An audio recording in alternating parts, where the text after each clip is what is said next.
From the Van Gogh Cafe by Cynthia Ryland. The children are carried into the cafe, and they do not look well. Mark and Clara help settle them into booths and onto chairs, and the children's faces are gray, their fingers blue. They are alarmingly quiet. And now the true magic starts. Because Clara, counting all of the children, has seen that there are 14 of them. And she knows, for she has already looked this morning, that there are 14 tiny muffins in that little foil package in the refrigerator. And Clara understands now why the muffins are so small. Mark and the rest of the adults are trying to get the children to sip some coffee. It is the only hot drink already made. But these are tiny children. They will not take coffee. What they will take, what they do take, are tiny muffins. Clara moves from one child to the next, the foil package in her hand, and into each little mouth she places a muffin. And one by one, the children become warm and alive again. Their fingers no longer hurt. Their faces are full of color. Their bruises disappear. Their cuts heal. No one's head aches, and not one tooth is missing. Clara drops the empty foil into the trash can. When, for many days after, Clara and her father speak of the blizzard and of the magic muffins, they have no regrets about the wish they each passed up. Clara regrets only that she didn't tell Mark about the multiplying muffins sooner, for he loves the mystery of it. He loves to hear her story. But young girls need secrets now and then. Secrets are like pieces of silver. And besides, someone with a deeper secret is about to arrive at the Van Gogh Cafe. Someone tall and sad and elegant. Someone who could be a star.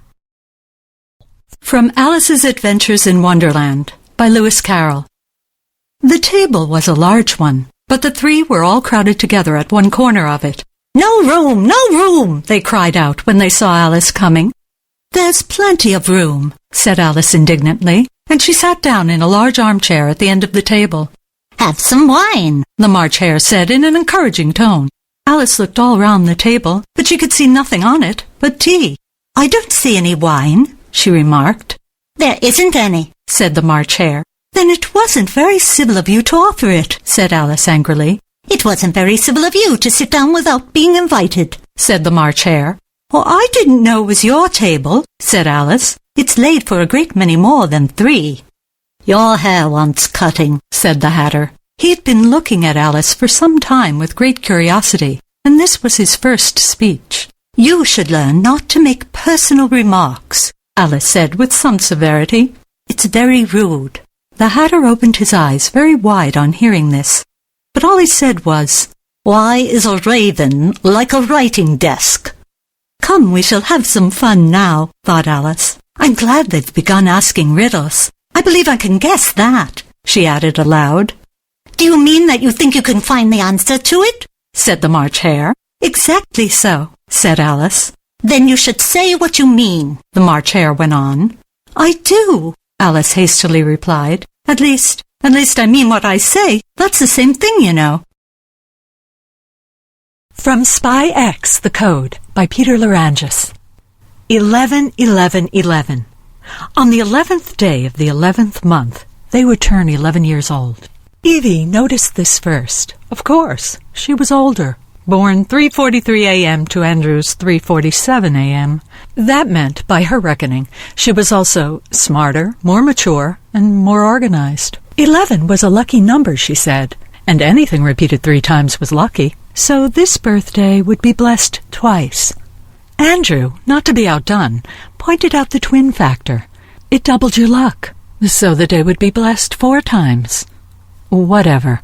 They both agreed it would be a day of unbelievable importance. The morning broke clear and crisp. Evie, still half asleep, brought her blanket to her chin against the gust through her open window. She adored Saturdays like this. She was dreaming about plans for the day, shopping with Mom, followed by a party at Ridgecrest Retro Bowlerama. When she opened her sleepy eyes, facing her, propped up on a batting tee by her bed, was a bloody skull. "Charming," she muttered. She picked it up between her thumb and forefinger. It felt cheap. It looked cheap. It still smelled of boy sweat from Halloween. How anyone could wear this mask was beyond her. In fact, most of the time Andrew was beyond her. Evie quietly got out of bed and flung the door open. This startled her brother, who was crouched with his ear to the door. "Waiting to hear me scream?" she asked. "I was looking for a contact lens," Andrew said. "You don't wear contact lenses." "Mom's contact lens." He turned and ran for the stairs. "Found it, Mom!" "Andrew Wall, what part of 'you are not allowed in my room ever' don't you understand?" Evie ducked back into her room and grabbed the mask. She would pull it down over his head and force him to eat while he wore it. Andrew would forever associate life cereal with the taste of plastic mouth hole.